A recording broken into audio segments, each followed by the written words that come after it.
Hello, my name is Marcus. I'm the compiler of a collection of therapy quotes entitled Psychoanalytic Self-Awareness Quotes. This is TQ 54 and 55. Therapy quote number 54.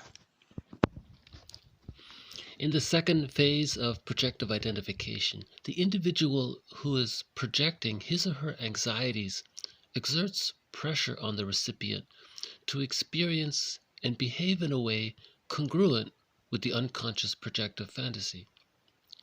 Unwanted feelings of anger or hatred, for example, projected outwards by the projector, are then seen in the victim and are quietly disowned. To ensure that the projections remain, quote, outside of the self and in the victim is set up to fail and is constantly controlled and monitored. This ensures that the unwanted parts of the self are kept alive in the other. So this is definitely one of the toughest quotes. This is an extension, one of the threads in the main thread of projective identification. So we've covered 3 reasons why this immature defense mechanism, or this infantile defense mechanism, is used. The first was projective identification as communication. So just very briefly, a person doesn't know what they're feeling or thinking or what's going on or inside. So they manage somehow to coax their friend to feel what they're not feeling, with the hopes that the friend will talk about it and regard it as a message. So the friend might say, hey, I'm starting to feel something such and such. Maybe, are you also feeling this way too? And the projector might pause and think, come to think of it, yeah, I think I am feeling this way. How did you know? How did you know? And the friend might say, well, I'm kind of guessing because I'm starting to feel this way. And sometimes we make other people feel the way they don't know they're feeling because they want to communicate. That's what they're feeling. So there's this whole communicative aspect to it. And the roots of it, we said in that earlier video, the prototype of it was back in the nursery. So the baby had feelings and the mom was ignoring the baby. So the baby tried harder to communicate that he's feeling this way. So he tried to coax the mom and do this and provoke the mom this and frustrate the mom, do something, try to get the message across.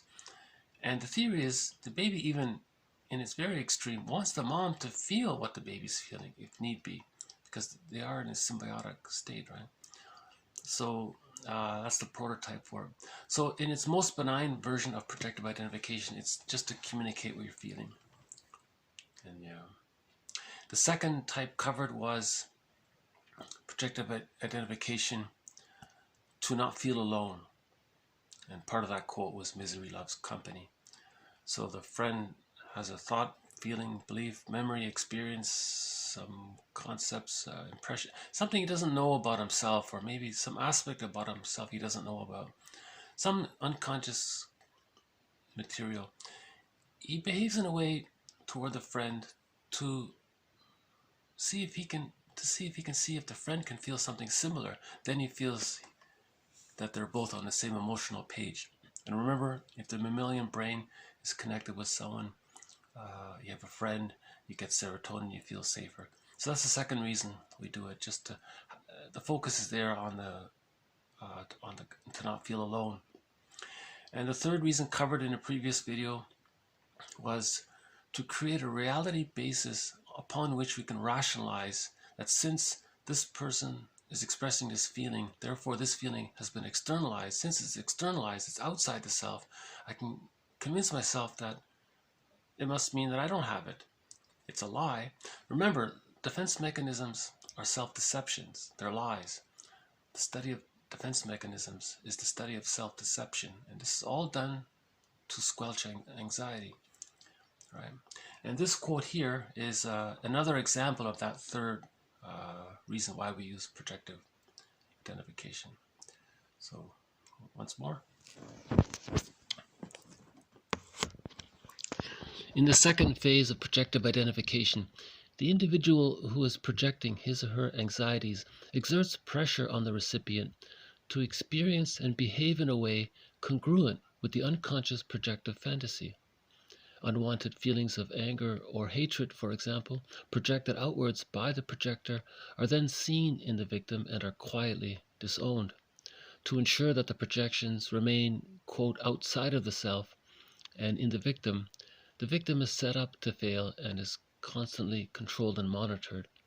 This ensures that the unwanted parts of the self are kept alive in the other. So this is when the person really feels a lot of anxiety about admitting that they feel something. And the way they deal with that is to coax someone else to express it for them, so to speak. If they can see it outside, they can have a uncanny there's a slight connection, obviously, but the person says it's not mine. So he vicariously sees what he's feeling outside of him. So one example might be, I was thinking, let's imagine two friends, Jill and Jane. So let's say Jill is a very perfectionistic kind of woman, very orderly. But let's say unconsciously she's kind of sad inside, but she doesn't know it, and she's busy being perfect all the time. But let's say she's unconsciously sad. Let's say Jane's her best friend, and Jane is visibly a sad person, right? Let's say, and so the two are friends. Jane likes Jill's stability. Jill likes to see Jane being sad. That's the theory.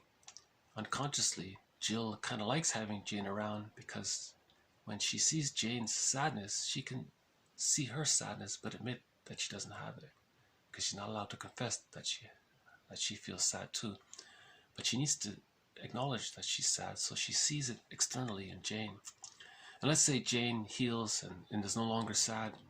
Jill might feel betrayed. So we were best friends. You changed. Now what's happened?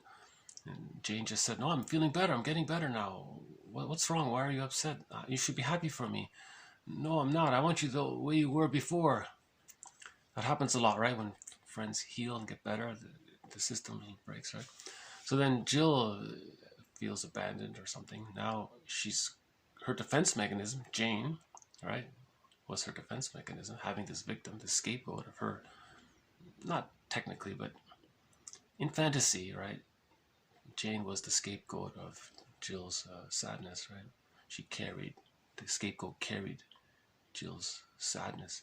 Now that's not there. So Jill might talk to the therapist, I had a best friend and we broke up. She left me. She betrayed me. Did she really leave you? Well, no, I think I left. Why? Well, she changed. How did she change? Well, she became happy. And why is that a problem? Yeah, why? So what was she before? Well, she was sad before, and then you were friends. That's right. I liked her when she was sad. You liked her when she was sad. Do you feel sad? No, of course not. I'm perfect now. Well, let's look at. So then you explore that, and then maybe with the help of the therapist, she comes to realize that maybe she is carrying a kind of buried sadness. So I just thought that might be an example of externalization. So because in the quote it said the victim is constantly controlled and monitored and set up to fail. So Jill maybe tries to keep Jane that way. Jill doesn't want to help her get better, or improve. I was thinking maybe that something like that. Like I said at the beginning, this is the toughest quote out there.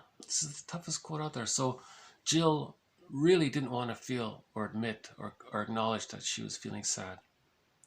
But she had this uncanny feeling that she liked Jane. She didn't know why, and Jane was sad, And so she's getting in touch with her sadness.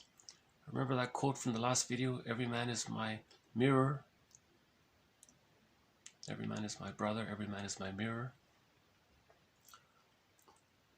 Which leads to TQ 55.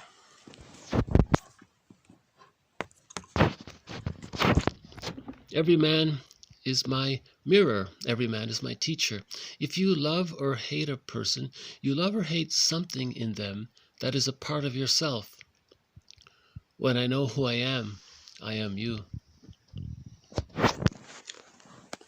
So I thought those three were sort of an anecdote to the first quote. So there's that idea of the mirror. This slogan, every man is my mirror, every man is my teacher, that comes from the men's movement, actually. And the idea is there. The idea there is that if you see another person and you like them or you don't like them, that's a mirror for you. You have those qualities in yourself to some degree or another. That's the idea, right? We call that shadow work, right? And remember what we said before. Genet's quote: "All unhappiness is a malady of the personal synthesis." A malady of the personal synthesis. So Jill, in that example, was sad, but she externalized her. She had it externalized. She wanted to see it externalized. She can find her happiness if she owns the fact that she's sad. And Jane was the mirror, and then she can move towards wholeness. And once you have that wholeness, you see yourself as a whole person, you see others as a whole person, you recognize people as people, right? And you need to do that for the mourning process to take place. You can't mourn when there's splitting going on. When there's immature defense mechanisms taking place, primarily in a person, they're not able to mourn, right? Because mourning, it's a sad thing to acknowledge the loss of someone you care about. And so you need that strength, that ego strength. And you get that ego strength, that nest, when you integrate, when you synthesize the parts, right? So that's why every man is my mirror, every man is my teacher. It helps you to know yourself more. When I know who I am you. So there's that object relation. There's that whole object relations. I know myself.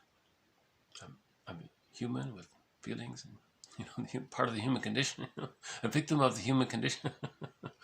And you're a victim of the human condition.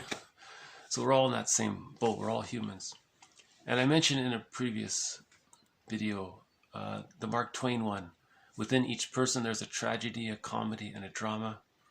And I listed some of the tragedies, prenatal trauma, birth trauma, developmental trauma, situational trauma, and a few others, right? So we're all, every man is my mirror, every man is my teacher. If you love or hate a person, you love or hate something in them that is a part of yourself. When I know who I am you. So there's that mirror aspect. When I know who I am you. See, you can see that commonality there. See, we have a lot in common.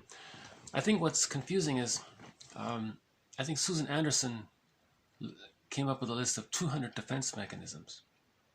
There's probably more. That's an old list. 200 defense mechanisms, 200 ways to squelch our anxiety, to bury the egg. And we use some of them to different degrees, and we mix them up in different orders. So here you have this whole Gordian knot.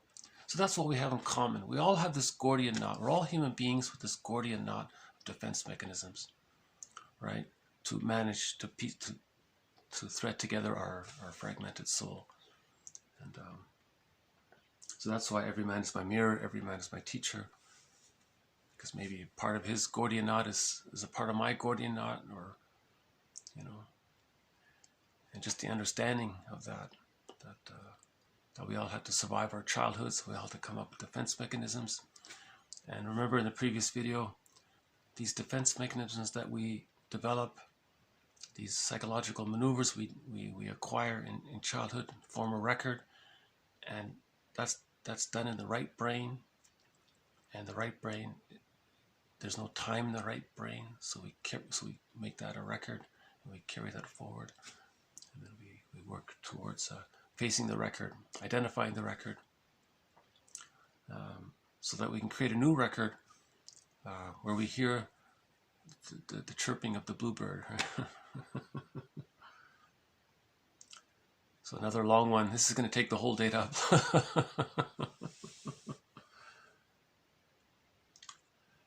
Well, thank you very much. I'll stop it here for today. This has been TQ 54 on projective identification, the third reason for it, and the anecdote, TQ 55. See you next time.